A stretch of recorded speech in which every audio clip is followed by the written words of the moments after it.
The Independent National Electoral Commission has fixed the governorship elections for Ekiti and Osun states for Saturday, June 18th and Saturday, July 16th, 2022 respectively.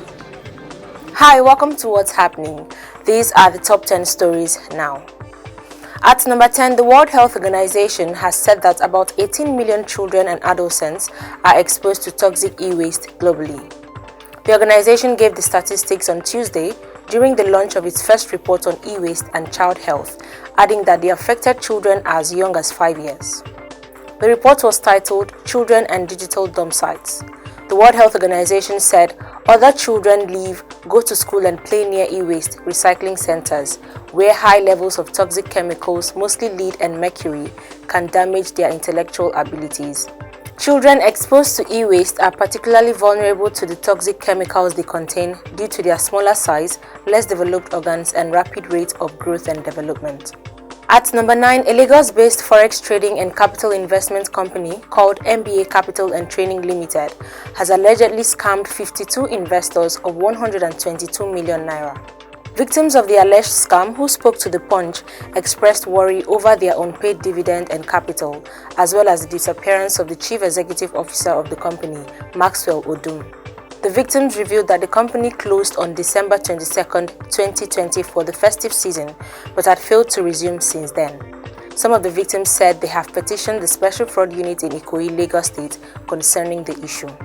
At number 8, the governor of the Central Bank of Nigeria, Godwin Emefiele, has disclosed that Nigeria will reduce its import bill in the first quarter of 2022.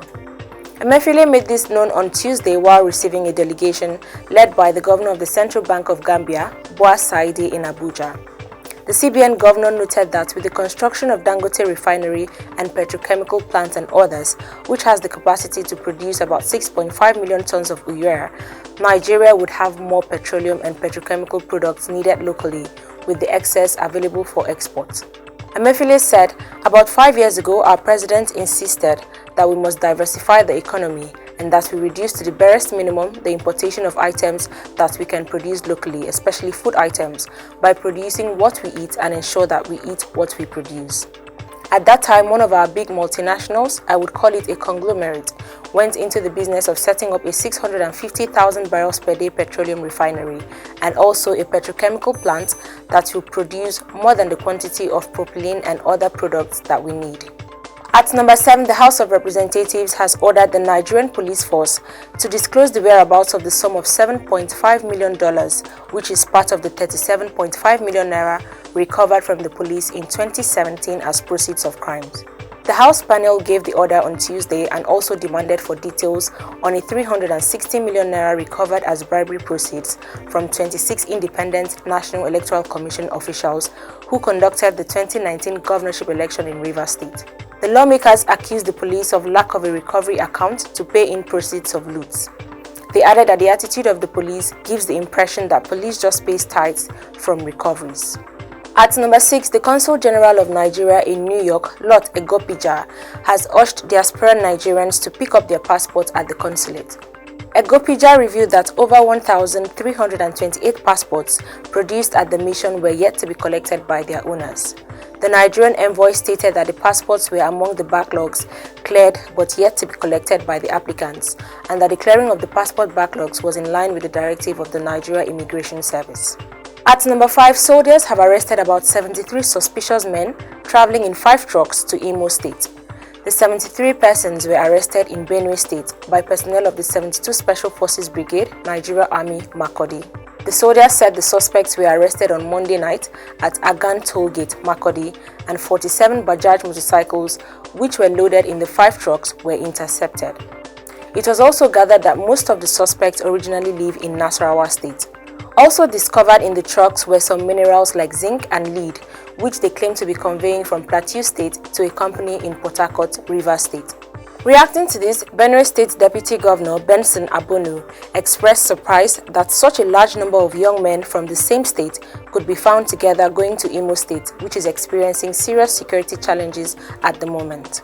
At number 4, the police command in Bayelsa State has arrested a 29-year-old man, Vincent Jimmy, from Ethiopia West Local Government Area of Delta State on allegations of impersonating a medical doctor, Charles Omel, who is serving in Taraba State. The suspect, who claimed to be a graduate of psychology from the Delta State University, Abraka, was arrested at a popular private hospital in Bayelsa, Toby's Hospital, while trying to secure employment as a surgeon. The State Commissioner of Police, Mike Okoli, paraded the suspect before journalists at the State Police Headquarters in Yenagoa.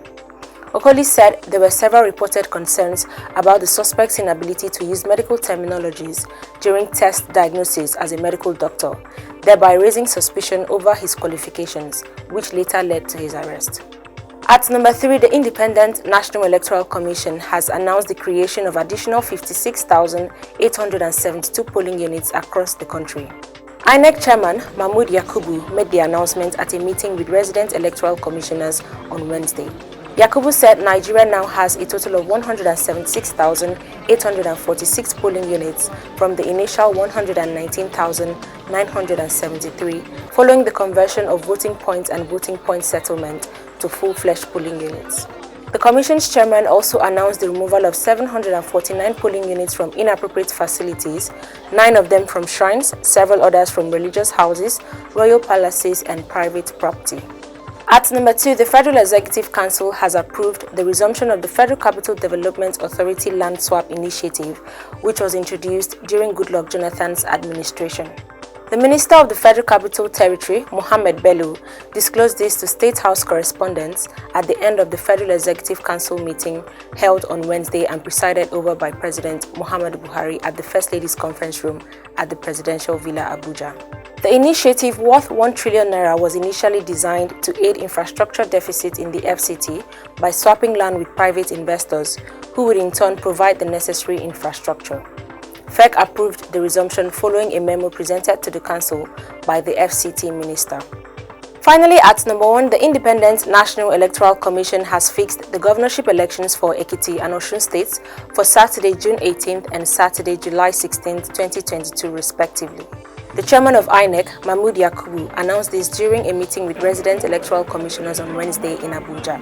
Yakubu said the detailed timetable and schedule of activities for the elections have been uploaded on the Commission's website and social media platforms. Always remember to wear your mask, wash your hands and stay safe. That's all for today. See you next time on What's Happening.